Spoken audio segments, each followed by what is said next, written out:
Hello students, welcome to St. Joseph's Academy's online class. I hope you all are fine and doing very well. Myself, Hashika Kane, and I am your English teacher. In today's class, we will have revision of chapter 4.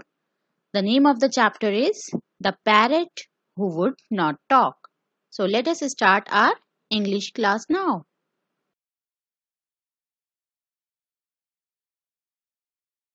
Let us have a quick summary of the chapter. Let us know what the chapter is about.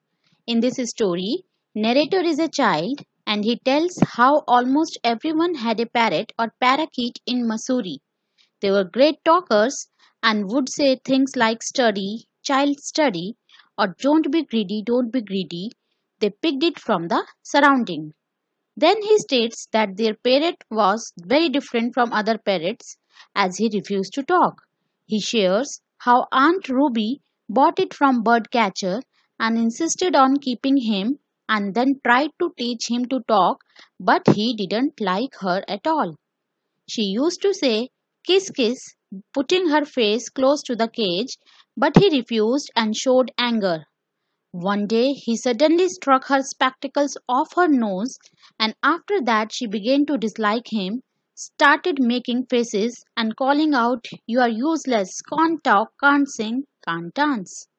After that, grandmother asked the narrator to take care of the parrot by feeding him. The parrot was happy now as narrator gave him green chilies, ripe tomatoes and slices of mango.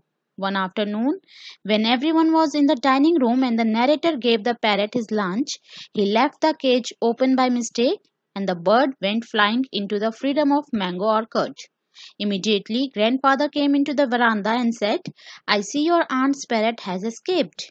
Aunt Ruby was upset, and the narrator feels that they would not see the parrot again. But to everybody's surprise, the parrot was found sitting on the veranda railing.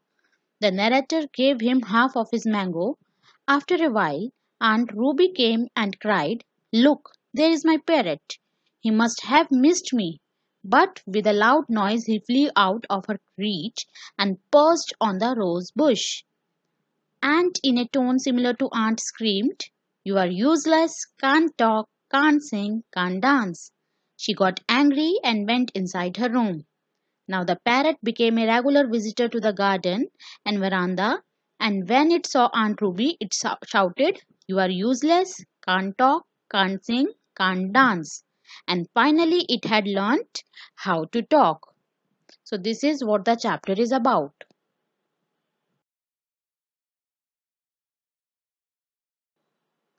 Now, we will have revision of some of the exercises of this chapter. We will start with the word meanings. First word, refused. Refused means was not willing to. Second, bird catcher.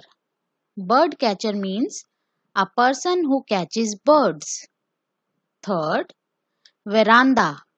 Veranda means an open space in front of the house with a railing around it. Fourth, squawk. Squawk means a loud noise made by the bird.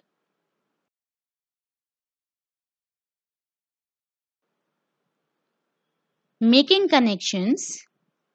Quick answers. Question number 1. Fill in the blanks. First statement is parrots like eating dash. Now in this chapter we have studied that parrots are fond of eating ripe tomatoes, green chilies and mangoes. So the answer is green chilies, ripe tomatoes and mangoes. Parrots like eating green chilies, ripe tomatoes and mangoes. Second, parrots don't like living dash. So most of the birds, they don't like to live in a cage. They like to live freely. They want freedom. They love freedom. As we human beings love freedom, the parrots and other birds also love freedom. The answer is in a cage. Parrots don't like living in a cage. Third, The sound that parrot makes is called a dash. Now here you have to write the sound of the parrot. What is it called? The sound made by the parrot is called squawk.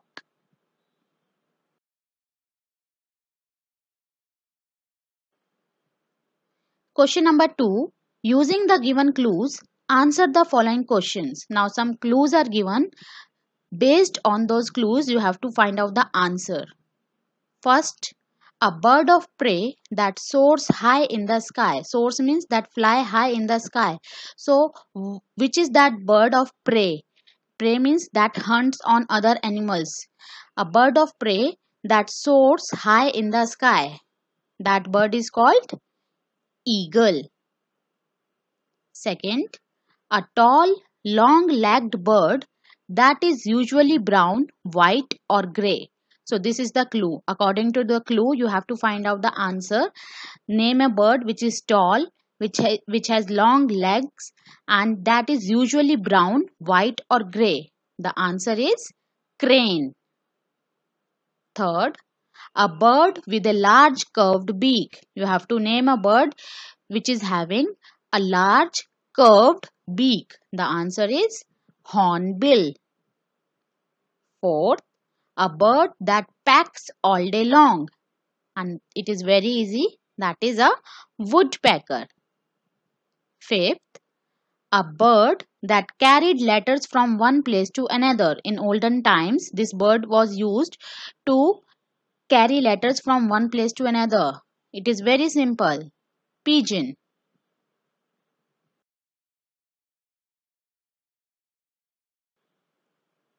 Question number 3. Make sentences of your own with the following words. Now, few words are given. You have to frame those words in your own sentences. First word is refused. So, we can make a sentence like this using this word. He refused to play cricket. Second, in charge. In charge, we have to use this word in making a sentence. So first of all, let us know what is the meaning of in charge. In charge means you are given responsibility of doing something. So the sentence can be, my parents made me in charge of taking care of the dog. Third, lose. Lose, we can make a sentence like this. The cap of the bottle was loose, so water fell on my books.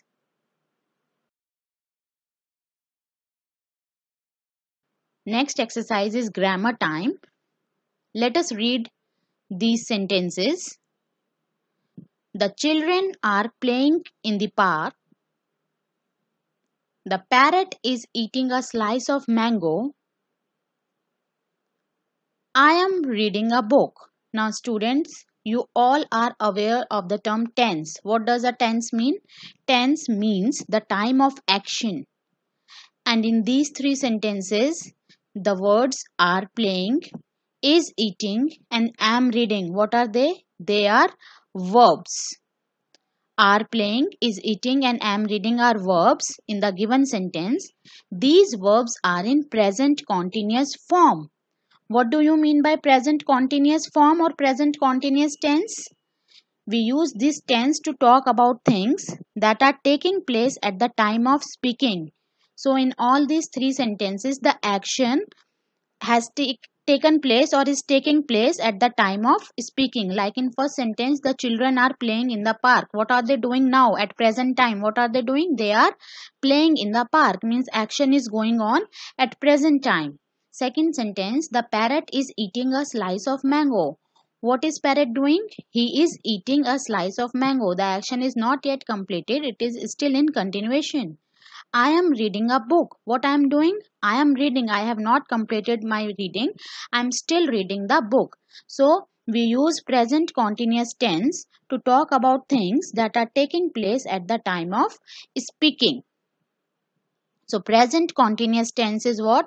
It is used to show actions or activities happening now, that is in present. For example, we are studying English. What are we doing? We are studying English. At present time we are studying English. The action is not yet completed, but it is still in continuation. And formation of the present continuous tense is how?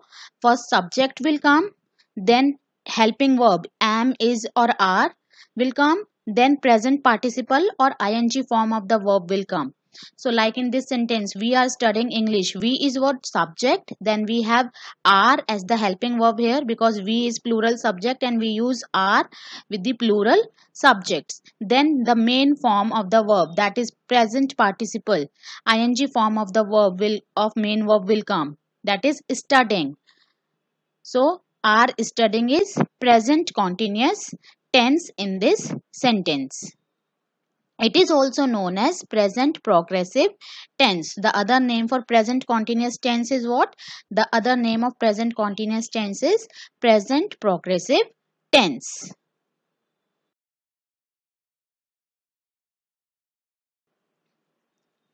Now here is a table that shows you how to use the present continuous tense. See, subject is given I, you, he, she, it. All these are singular subjects. With singular subjects, we use helping verb like am is always used with I. Are can be used with plural subjects. You is a pronoun of second person. No, we can use are with plural subject. And is always used with singular subjects. So the continuous, using present continuous tense, the sentence can be I am swimming, you are swimming, he is swimming, she is swimming, like this. Then we have plural subjects, we and they. We always use are with plural subjects. So the sentence can be we are swimming, they are sleeping, they are playing, and so on. Swimming, sleeping, and playing tells us about the action taking place. So they are the main verbs here. Is, are, and am are helping verbs. They help the main verb to form present continuous tense.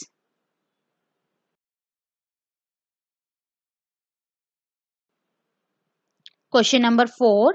Fill in the blanks with correct helping verb. You have to use is or are accordingly. Whichever is suitable, you have to use and then complete the given sentence. First sentence, the teacher dash telling us a story. So the subject teacher is what? It is a singular subject, and with singular subject we use helping verb is. So the answer is the teacher is telling us a story. Second, the stars dash twinkling in the sky. The subject is stars, the stars, and it is plural subject. So with plural subject we always use helping verb are. The answer is the stars are twinkling in the sky.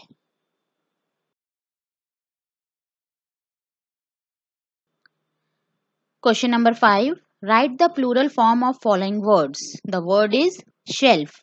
Now students, in this exercise you have to follow one grammatical rule. The rule is that nouns that end in F or FE form their plurals by changing F or FE into VES. In simple words we can say the words which have their last letter as F or FE, they form their plurals by changing F or FE into VES. For example, if the word is half, HALF, half, then last letter F is changed into VES to form the plural, and it will be HALVES, halves. So here shelf. So in order to make plural of this word, what we have to do? We have to change the last letter F into VES. So the answer is shelves. SHELVES, shelves. Second, hoof. HOOF, hoof. Same rule will be applied here. The answer is hooves. HOOVES. F is changed into VES. Third, scarf. The answer is scarves. Again, the last letter F is removed and VES is added to make plural. SCARVES, scarves.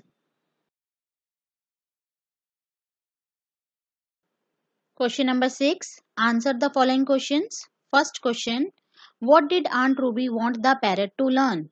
So what she want her parrot should do? She had brought that parrot from a bird catcher who had visited all the houses on that road, and she want that like other birds, like other parrots were talking and imitating the sound, she want that her parrot should also learn how to talk. So the answer is Aunt Ruby wanted the parrot to learn to talk. Second, why do you think the parrot knocked Aunt Ruby's spectacles off her nose? So every time she would ask the parrot to repeat some of the words which she will say by putting her face close to the bars of the cage, but the parrot would back away with anger. He was angry with her and he refused. He completely refused to talk.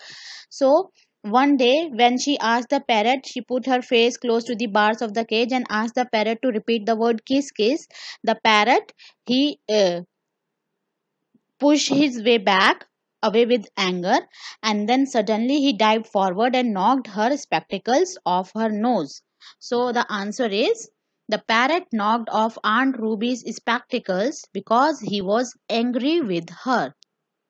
Third, what mistake did the narrator make after giving the parrot its lunch? So one afternoon, when everyone was in the dining room, the narrator, he was made in charge of feeding the parrot by the grandmother. So he went inside the room to give parrot his lunch, and by mistake what he did?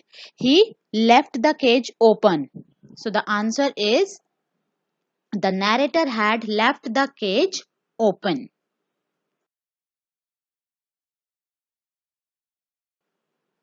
Question number 4. What happened because of this mistake? So what happened? What was the result of this mistake? By mistake, when the narrator had left the cage open, seconds later, after few seconds, the bird was flying in the open sky and reached the mango orchard. So the bird, it flew away in the mango orchard. The answer is the parrot escaped as a result of the narrator's mistake. Question number 5. What did the parrot do to make Aunt Ruby's face turn ruby red? So when Aunt Ruby was upset when the bird flew away, and the narrator feels that they would not see the parrot again, but to everybody's surprise, the parrot was found sitting on the veranda railing. The narrator gave him half of his mango, and after a while, Aunt Ruby came and cried, "Look, there is my parrot. He must have missed me." But with a loud noise, he flew out of her reach and perched on the rose bush. And in a tone similar to Aunt's, he screamed, "You are useless, can't talk, can't sing, and can't dance." And this reaction by the parrot made her angry and she went inside her room. So the answer is the parrot screamed at Aunt Ruby saying, "You are useless, can't talk, can't sing, can't dance." This made her turn ruby red.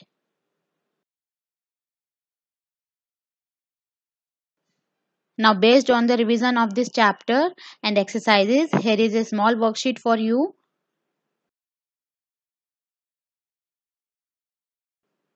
Question number 1. Write the meanings of the following words. First word is insisted. Second word, knocked. And third, winging.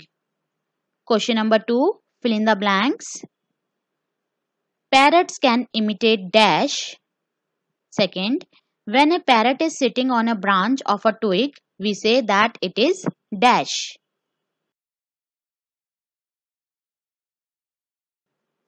Question number 3. Using the given clues, answer the following questions. First one, a bird that hoots. Second, a brown songbird. Third, the national bird of India. Fourth, a bird that lays its eggs in the nest of other birds. And fifth, a pink water bird. You have to use these clues to find out the answers to the given riddles.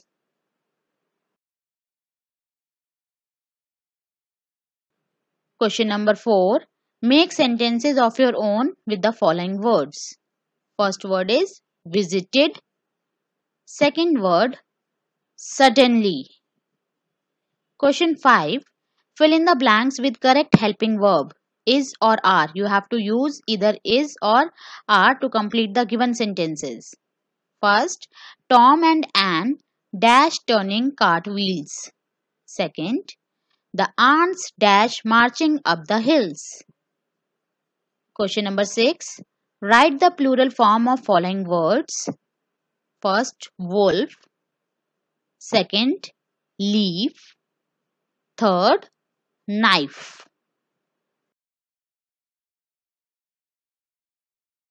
Question number 7. Answer the following questions. First question, how had Aunt Ruby got the parrot? Second, the narrator is the person who tells us a story. Who put the narrator in charge of feeding the parrot? Third, why did Aunt Ruby dislike her parrot? Fourth, was the narrator unhappy when the parrot escaped? How do you know?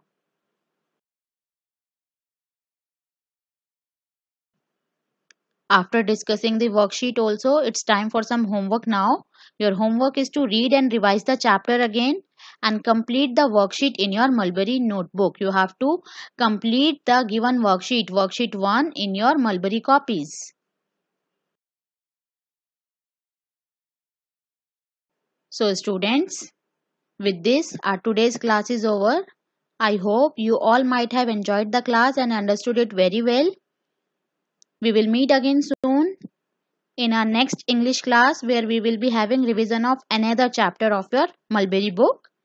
Till then, complete all your homework, revise your lessons well and stay safe. Thank you and have a nice day.